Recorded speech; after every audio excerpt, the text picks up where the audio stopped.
Hi. So this is my week 5 learning interaction, and I thought I would, if it's okay with you, I'm going to deviate from the reflective questions this week and discuss some of the key learnings that I took away from the readings over the last couple of weeks. So I'm going to be discussing 3 topics. 1, asking the right questions. 2, overlearning, and 3, the importance of teaching others. So asking the right questions. So in life, when you ask specific questions, you get specific answers. And in family life education, when you ask specific questions, you aren't trying to get the participants to necessarily answer correctly, rather than, or more so, you're trying to get them to come up with a solution for themselves and to problem solve. And the text provided the following example. It said, let's say that you're conducting a home visit, and a parent may ask you what to do about their lazy daughter. So you could spout out a bunch of wisdom and a bunch of research, but it would be more beneficial for the family if you could help them problem solve instead. And you could do that by asking the parent to consider the following questions, um, such as, tell me more about what your daughter is like. In what situations is she lazy? Are there situations where she's not lazy? What have you done to try and help her do better? Can you see any special reasons why she might not do well in the areas where she seems to be lazy? Can you think of anything that you can do to help your daughter function better? Do you think she fails to do certain chores because she hates those particular tasks? Or is it because she doesn't like to be rushed? Or is it because she just doesn't know how? So I think all those are great questions, right? And it gets the parent to have to really consider how they can solve the problem rather than looking to us for the answer to fix their daughter. So I thought about this in terms of my workshop, and I'm trying to think of really good questions that I can implement and ask my participants. Some of the general questions that the text listed, and that I'm planning on applying to my workshops is, what do you think? What do you think will work? Instead of them saying, what's going to work? Well, what do you think will work? What have you seen other people do in this same situation? Do you have an idea of how you can implement this principle or apply the principle?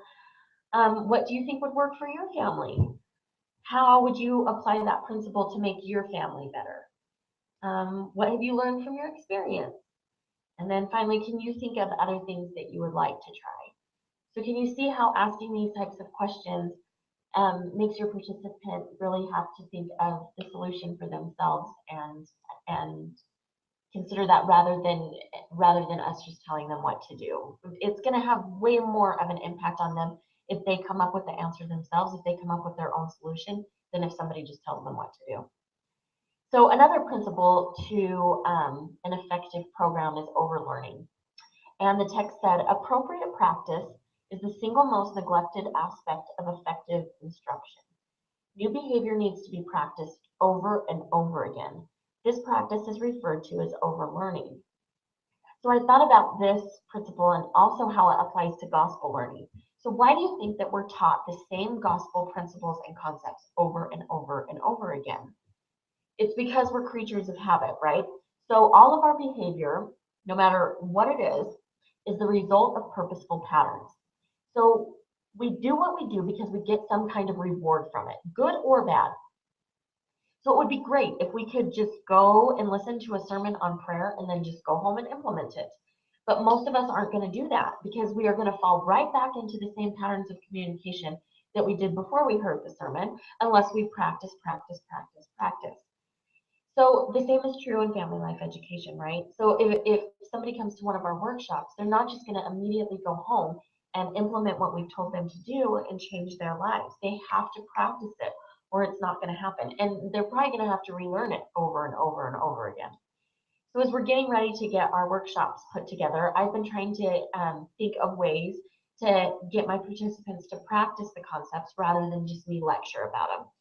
And the text offered a few tips for this as well. So it says to model the skill example. So we need to model the behavior that we want to see. Also, practice the skill in a non-stressful setting and situation. Well, obviously, our workshops are a perfect place to practice the skill. The third is to reinforce or to receive reinforcement and corrective feedback. Again, our workshops are a great place for our participants to receive that instant and corrective and reinforced feedback.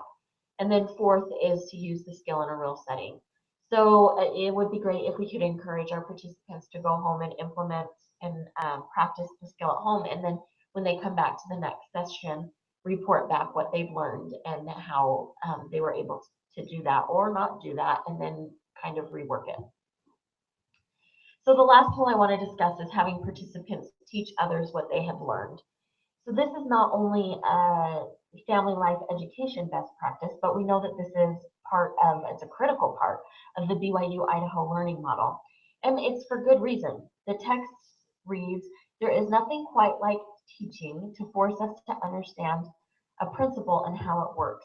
So many times we hear people saying that when they've taught, when they've had to give a talk, or when they've had to teach, that they get more out of it than the participants do or than the audience does. It goes on to read, your participants might be invited to give a mini lesson to the class or to teach a group at work or in their faith community. It's observed that there is no satisfaction quite like moving from student to teacher or mentor. The real motivation for learners is learning. When learners are able to demonstrate improvement in skill, they are motivated to perform even better. So again, I'm trying to integrate this principle into my workshops as well and try and find opportunities for the participants to teach one another. So yeah, so thanks for allowing me to discuss the 3 principles